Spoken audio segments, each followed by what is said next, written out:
Bismillah, alhamdulillah, wa salatu wassalamu ala rasulillah, assalamu alaikum wa rahmatullahi wa barakatuh, and welcome all viewers. So today I saw a podcast by Joe Rogan where he interviewed Richard Dawkins. And my first thought was, yet again, Joe Rogan with his massive audience, with the millions of viewers, his loud voice is giving a platform to atheism. He's giving a platform to yet another individual who is against Islam, who openly preaches against Islam, yet he still to this day has never had a legitimate Islamic scholar on to discuss Islam, to discuss what Muslims really believe. So I have to put this question out there. Joe Rogan, what are you so afraid of? Why don't you have on a Muslim to talk to you about Islam? If you're really this genuine, open-minded guy, this seeker of truth, who doesn't have some sort of evil agenda to push, who doesn't have people in the background pulling your strings and telling you what you can and cannot do, then how after all these years have you still not had a Muslim on to teach you about Islam, to have an open and honest conversation with you about the religion of Islam and what Muslims believe? Anyway, so I wanted to watch this episode to see what sort of information is being spread to the masses. So right from the jump in the beginning of the interview, Joe Rogan introduces Richard Dawkins, basically talking about how hard he goes against religion, because that's what Richard Dawkins has truly made a career out of. It's going against religion. It's the fact that he is so condescending and smug when it comes to religion. And he thinks he's so much smarter than religious people. And he has been at the forefront of this new atheistic movement that they've been pushing for so many years now. But you'll find that he doesn't really seem to have a very good understanding about Islam at all whatsoever, nor does he appear to be a fraction of as intelligent as he tries to lead people to believe. The first thing they talk about is childhood indoctrination. And of course, Richard Dawkins always wants to bring up the worst possible examples that he can when he's speaking about religion. So he talks about how there are certain Christians who have hell houses where they basically scare children into fearing hell in the hereafter. But then he immediately talks about how his new book, Outgrowing God, is aimed at a younger audience. You'll find out later in the interview that he wanted to write this book for children of all ages to indoctrinate them into his new religion. When religious people indoctrinate their children, he's against this. But when he wants to indoctrinate your children, it's because he's so smart and intelligent. It's okay. In fact, it's good because he's so smart. Let's see how smart this guy is. So furthermore, Joe, he brings up, if you were an alien studying humans and saw that they had this strange tendency to believe in something there's no proof of and devote a massive amount of energy to it, what would you think? And they're baffled by this. Like Richard Dawkins is like, I don't know. I don't get this. Yeah, because it doesn't make any sense. You're trying to say that there's no proof of a God? There's no proof of a higher power?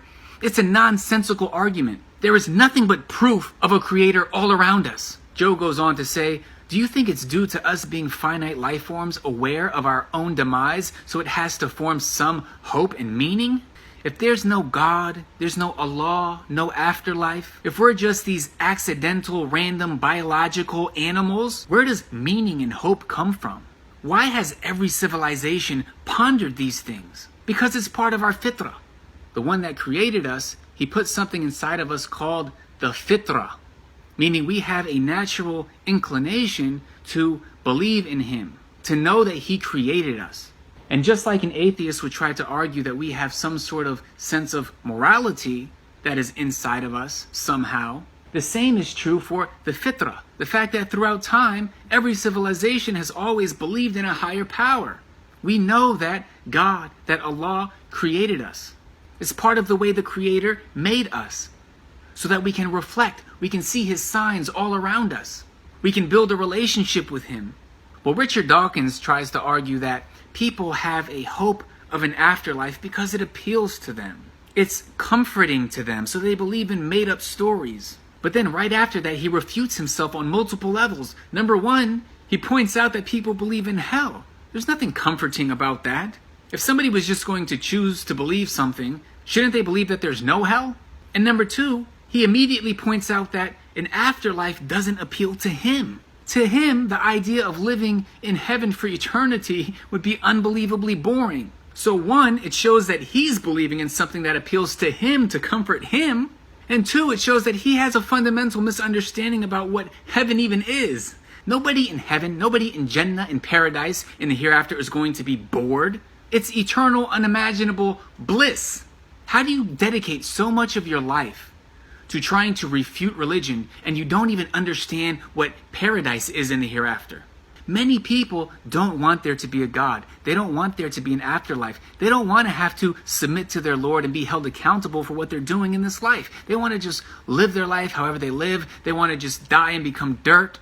This appeals to certain people's desires. So then they start talking about psychedelics, and this is something that Joe Rogan likes to do all the time.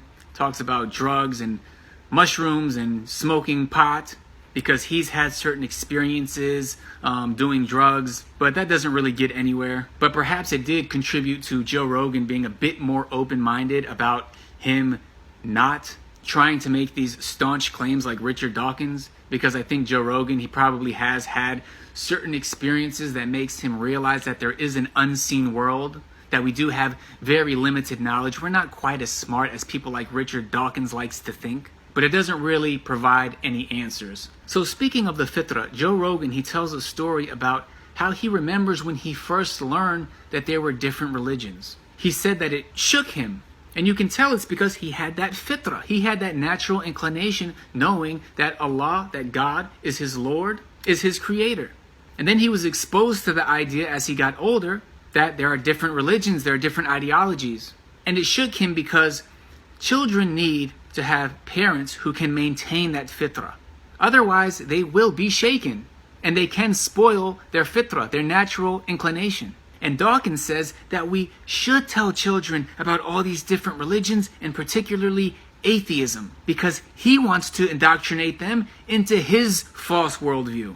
The true Islamic worldview of believing in God, believing in Allah, worshiping him alone, believing in his prophets, to Dawkins is this sort of manipulative indoctrination. But what he's doing, just because he thinks he's so intelligent, even though he has answers to practically nothing, is okay. Joe Rogan specifically says, has there ever been a civilization that's existed without belief in a higher power? And Dawkins admits that they all did. All civilizations believed in a higher power because it's part of the fitrah.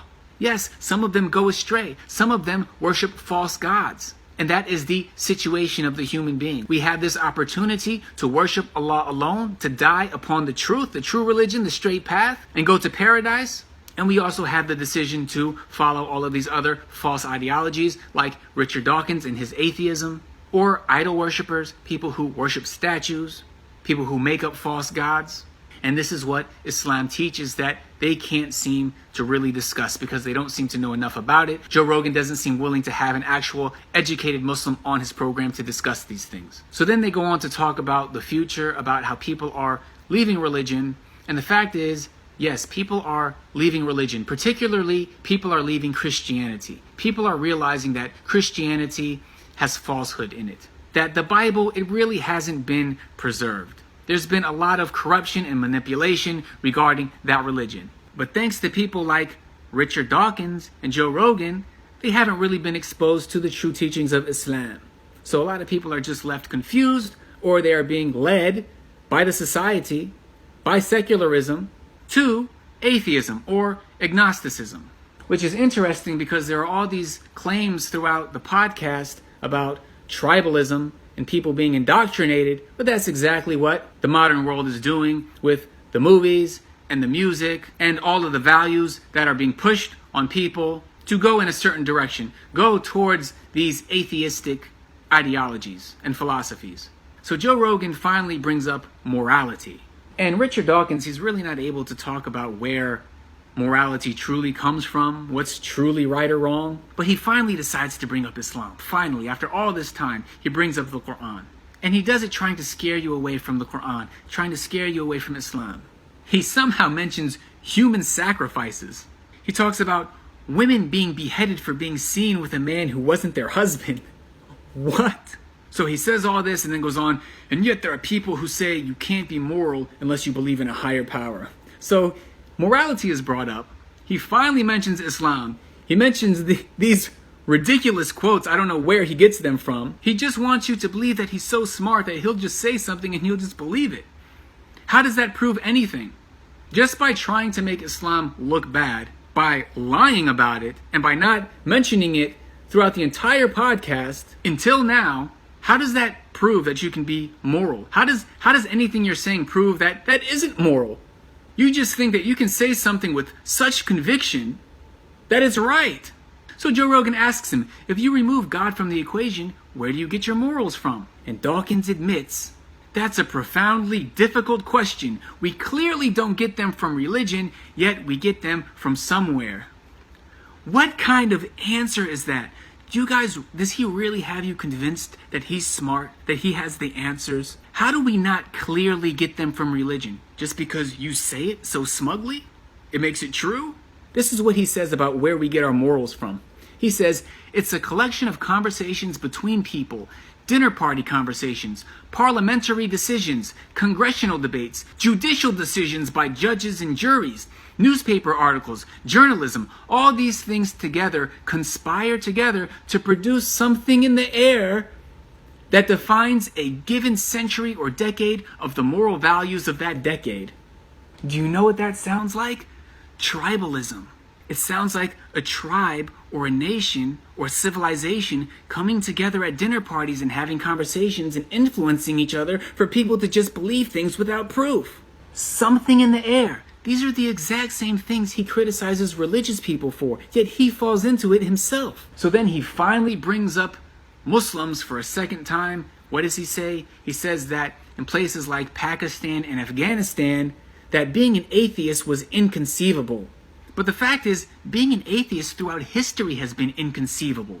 But now he's saying with the internet, he can proselytize his new atheism. So then it seems like Joe realizes that religion gives people morality and a structure. So he asks if it's possible to give people a secular structure that mimics religion. And a lot of people might just breeze past this as they do, but he's essentially admitting that secularization, that this atheistic propaganda, it mimics religion. It is a religion. It is essentially another religious way of life. The only thing is, they haven't thought it through yet. Other religions, they've thought things through. They've put down what's right, what's wrong. But these guys are just sort of going at their whims, discussing these things.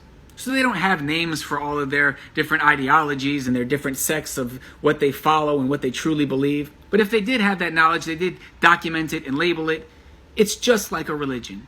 And then when Joe Rogan tries to explore this and talk about this, about how secularization, it mimics religion and how can we go about that process, Joe Rogan, the comedian Joe Rogan, comes with a joke. And he says, I'm afraid it'd become a sex cult. And they laugh, right? He's afraid that if they came together and they actually thought things through and sorted things out, they'd become like a sex cult. And Richard Dawkins, he laughs and he says, I don't think that's happening so far with the secular ones. But the fact of the matter is, it is happening. Look at the pornography. Look at the widespread perversion and fornication. Look at the LGBT movement. Secularism is becoming a sex cult. That's exactly where it's heading. So good for you, Joe Rogan, for pointing it out. As they say, there's a lot of truth said in jest. All right, so I could go on and on, but I want to close out by just saying that near the end, they start talking about Richard Dawkins' new book, Outgrowing God. And Richard Dawkins says that he wrote it for young people. He says that he originally wanted to write a book for young children, but publishers didn't want to do that and kept pushing the age range up, and it stabilized around 15, but he hopes it's read by people of all ages. So this is the secular atheistic movement. They're the ones trying to indoctrinate your children. He criticizes religious people for trying to raise them believing in God, but he wants to replace God with his atheistic nonsense. And I have more notes here. There are so many other things to say, but I'm going to close with this. Richard Dawkins says, even the most radically complicated and beautiful and elegant pieces of animal design can be and are explained by science. Designed by who, Richard Dawkins? How do you have a complicated, beautiful, and elegant design without a designer? What's his reaction to this? He says, oh, well, if you say that there's a designer, then that means that the designer has to have a designer. But no, it doesn't. Yes, we were designed. We design things, but Allah, the one that designed us, does not have a designer, does not have a creator. There's nothing like him. He has the most perfect names and attributes. He always existed. He will always exist. You can't compare the creator to the creation. So anyways, that's all that I'm going to say today. I hope that this was beneficial. Joe Rogan, please have on an educated, scholarly Muslim to talk to you, please. If you really are a genuine person, you really care about the truth, isn't it about time after all these years? And anybody else who's watching this video who hasn't looked into Islam, please look into Islam. Learn the truth about it from Muslims, from educated, practicing Muslims, not from enemies of Islam. And to all the Muslims watching this video, please don't be fooled by people like Joe Rogan and Richard Dawkins. Don't let people like this put doubts in your heart about the truth. The stuff that they're pushing is so ridiculous and elementary and basic and shallow. Allah knows best. Jazakumullahu khairan. Wassalamu alaikum wa rahmatullahi wa barakatuh.